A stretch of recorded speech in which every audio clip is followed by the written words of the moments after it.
to understand what we're looking at here. Cool. In some countries we go to, and like half the cars are new and half of them are things we get back home. Yes. I don't see much that we get back home.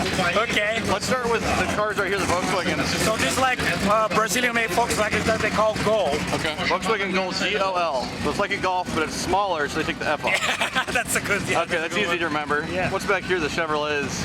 That's the Chevrolet Opala. That's what we came for. So that's our muscle car. That's like, how I came to know Brazil racing. So this is your muscle car, but it doesn't come with a V8. No, that car comes either with an inline 4 or for inline 6. Oh, they did come with a 4-cylinder. Yeah, they came in the 4-cylinder too.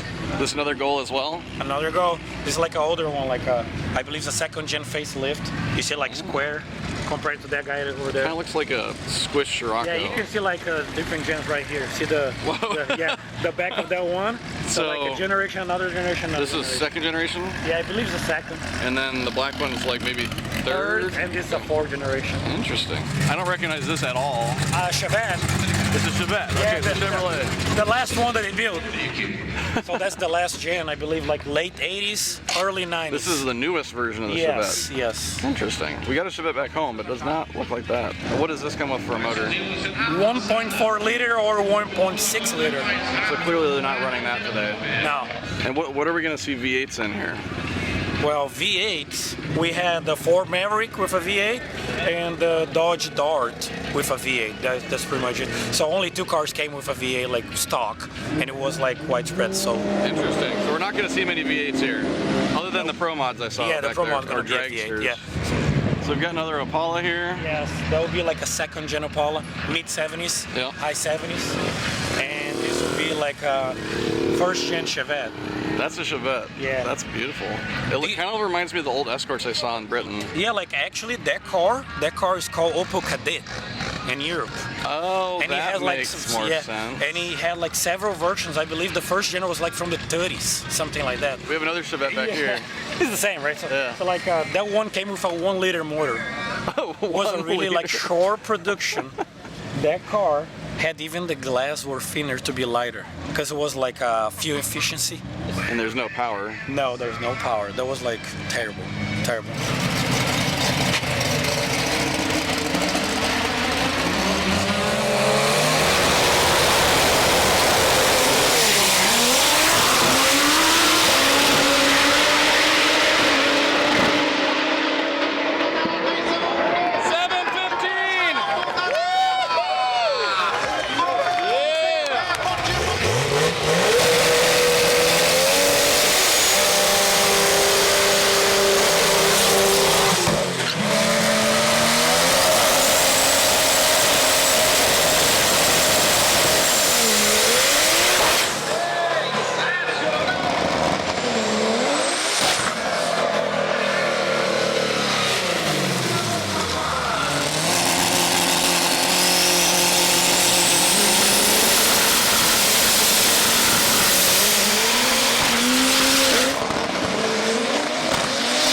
I found that's interesting about racing in Brazil is back home and in Puerto Rico especially, we love to name our cars like the Unicorn C5, Leroy. Here, they have their racer number, and that's all over their hats, their shirts, their team, everything. Also, one thing that's really helpful for me is when I introduce myself to someone, I don't always understand their name because of the accents and language. They have their name on their cars for all of the racers, and then their blood type just for safety. So if they have an accident, they know right away. Pretty interesting.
After watching a bunch of racing, walking through some pits since we talked last, I've noticed that there's pretty much all Golds, Opalas, and Chevettes. But there's a few exceptions right here. We got a Beetle.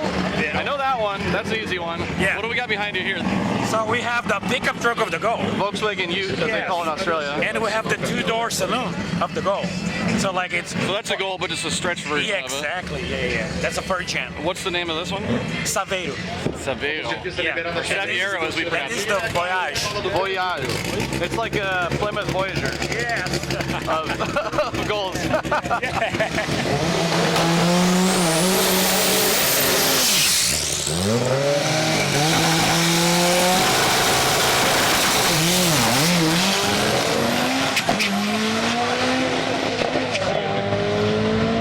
Uma balada dos 201, outra dos 100 metros e outra dos 201, na verdade. Continuing our tour of Velopark, you can see over here we've got, it looks like the tower. It's actually like a VIP section and the media section underneath. And then there's a little like fortress in the ground over there. That's actually the control tower for the track for all the boards and everything. And then we have vendor booths up here. I love this because I'd love to have the 1320 video booth right above the starting line. That would be amazing. None of the guys can be entertained as well. Food, we've got some meat here, like some skewers. This stuff is amazing. We've got churros stuffed with, I don't know, chocolate and caramel. We've got a whole bunch of different vendors. There's ceramic power. I've seen them on a lot of things. Metal Horse, I think they do fittings and whatnot. Looks like a speed shop here. Another speed shop. Power Base. This place is actually a sit-down restaurant. You can sit down and order. They have like a meat plate with eggs, meat, and rice. Got a whole bunch of different food vendors here with like, they have Phillies, burgers, popcorn, and it keeps going. We got fruit and ice cream. I guess the big question to ask is why the hell does the US get the shitty track food? Been to the UK, it was like over the top amazing, best I've ever seen. Pizza, kebab house, Mexican bar here, candy shack, donuts, fish and chips of course, coffee. We're here in Brazil. They've got a freaking food court out here too. We need to change things in the US. I want to have food options at the track. It's pretty awesome. So another vehicle I've been eyeing, there's an SUV that's been driving around. It's a Grand Blazer Chevrolet. Kind of looks like a Suburban body, but there's a surprise. It's a diesel. Thank you. Obrigado. I would love one of these back home to haul things around with. It's time for round 2 eliminations of the Turbo Tercera class. Let's see what the Opalas can do today.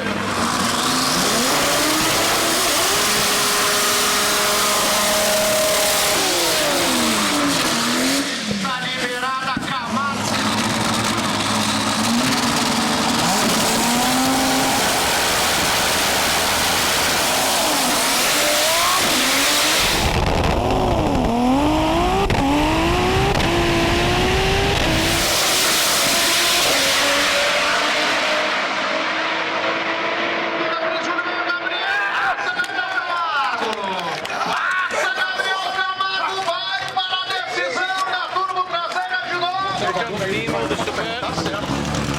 I guess we'll tell the story.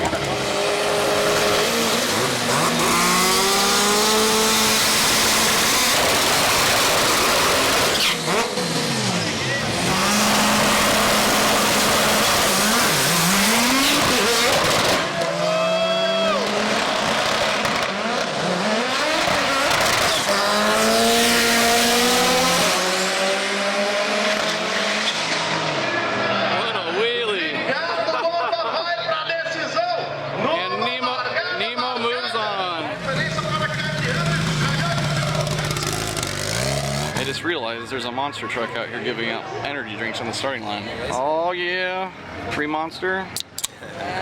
Forgot him. Oh, that is cold.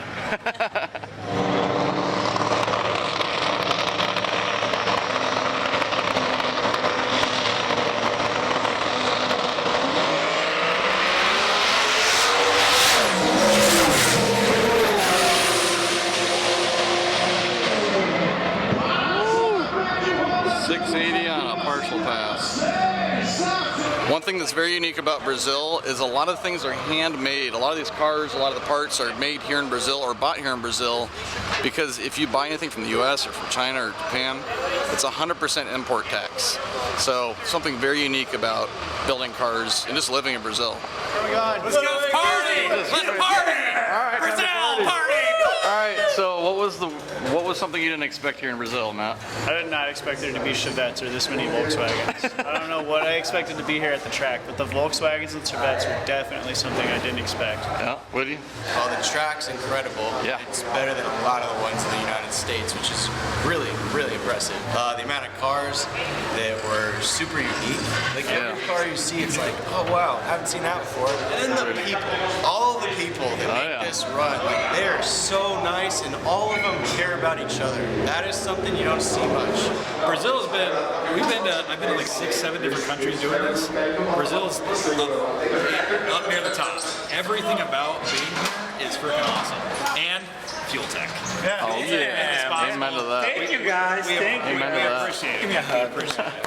Well, these guys took all my options, but traveling internationally really gets me excited, like mainly what you said, everything's new, and I didn't expect Brazil to be like this, and everyone keeps asking us how it compares to the US. It's just different. The people are awesome, like any drag race that we go to, Australia, Brazil, Puerto Rico, wherever, but the people really make it. So thank you to Lewis. Oh, thank you're you to welcome. Fueltech for all the Thank you, hospitality, guys. Thank you. and thank you to Brazil. Awesome. We'll see you guys next time.